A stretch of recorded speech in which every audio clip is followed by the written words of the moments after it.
අපි අද ඉන්නේ guys රත්මලාන එයාපෝට් එකේ. අද අපි පට්ටම එක්ස්පීරියන්ස් එකක් ගන්න හදන්නේ. අපි ගිහිල්ලාම බලමු මොකද්ද මේ එක්ස්පීරියන්ස් එක කියලා.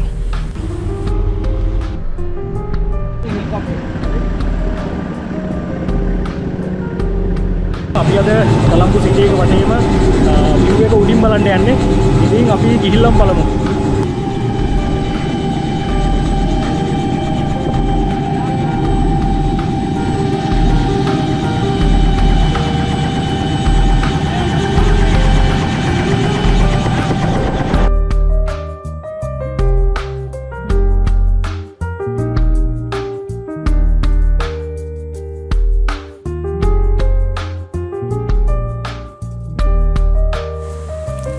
අපි දැන් ඉන්නේ කොළඹ අහස යට නෙමේ උඩ.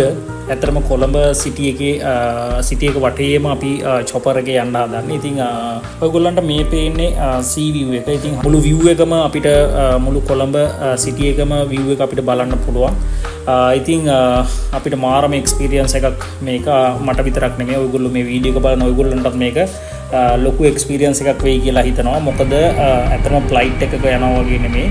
ෆ්ලයිට් එකක නම් වින්ඩෝ එකකින් අපිට ඒ පේන view එක පොඩි ඒරියා එකක්. නමුත් අපිට මේ චොපර් එකක යද්දී අපිට මුළු වටේම view එක අපිට බලන්න පුළුවන්. ඒක මාරම එක්ස්පීරියන්ස් එකක්. ඉතින් ඔයගොල්ලන්ට මේ වීඩියෝ එක ගොඩක් වැදගත් වෙයි. ඉවරනකම් බලන්න. මාරම ලස්සනයි කොළ පාට ග්‍රීන් උඩින් බලද්දී බිල්ඩින් වටේම.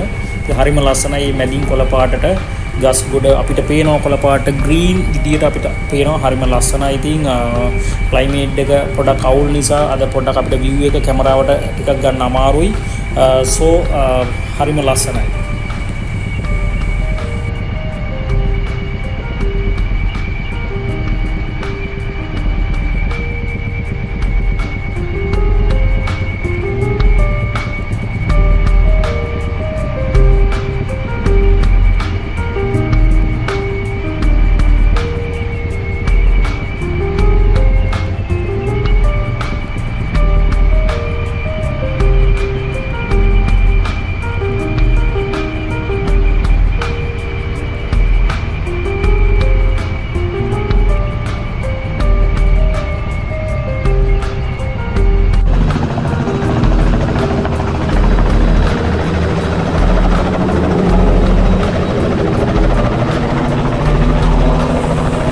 ගයිස් දැන් චොපර් එක ලෑන්ඩ් කරන්න හදන්නේ. ඔයගොල්ලන්ට මේ පේන්නේ චොපර් එක ලෑන්ඩ් කරන්න යන විදිය. So watching this video, thank you very much. තව කෙනෙක්ට බලන්න මේ වීඩියෝ එක වැදගත් කියලා හිතෙනවා නම් ඔයගොල්ලෝ share කරන්න, comment එකක් දාන්න, like එකක් දාන්න. Thank you very much. අපි තවත් වීඩියෝ එකකින් හම්බ වෙමු.